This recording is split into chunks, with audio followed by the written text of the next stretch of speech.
future of a makeshift migrant camp in a park in the French city of Nantes is in question.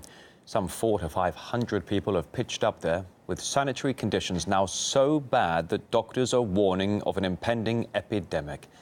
The local prefecture ordered the park to be evacuated, but the city's mayor refused to comply, saying instead she would just offer the migrants basic aid. Well, the matter has since gone to court, which has sided with the prefecture, but it's still unclear whether migrants will be resettled. The camp began forming a couple of months ago when the first tents were erected. Charlotte Dubinsky visited the place. In Nantes, in a public garden in the heart of the city, hundreds of refugees stand in line for their next meal. One of them, we will be calling him Mohammed, has been in the city for 2 months. He's agreed to speak to us as long as we hide his identity. We're lost, hopeless. There are problems with finding somewhere to live and food.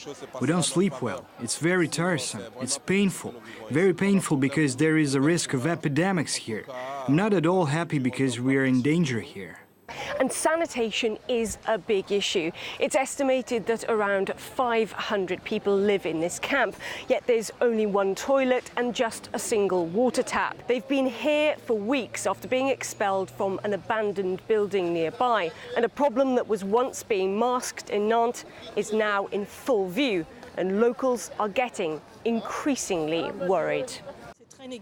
It's very negative for Nantes, just like it's negative for any other city where they settle, regardless of whether it's Paris or any other city. It's a very bad sign for the locals and for tourists.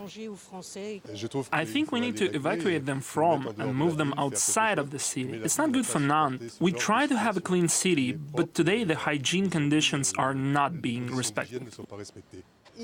They don't have access to sanitation. There's only one water tap. This park is not adapted to host migrants. Despite calls to clear the camp, the local mayor had refused, saying the reception of migrants should be dignified and organised.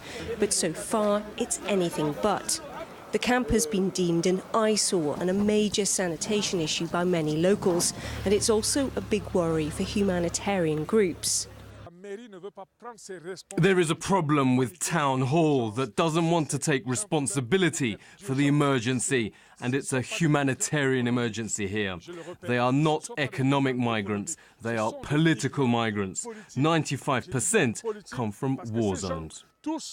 Now the authorities have taken the decision to expel migrants from this camp, and as they pack up their few belongings, they're not sure where they're going to head to next, but it will be somewhere, and they're likely to stay together as a group. So the problem, rather than being solved, is just being moved. Despite promises by the local authority to solve this situation with emergency accommodation, so far it just looks like they're losing control. Charlotte Dubinsky, RT, Nantes.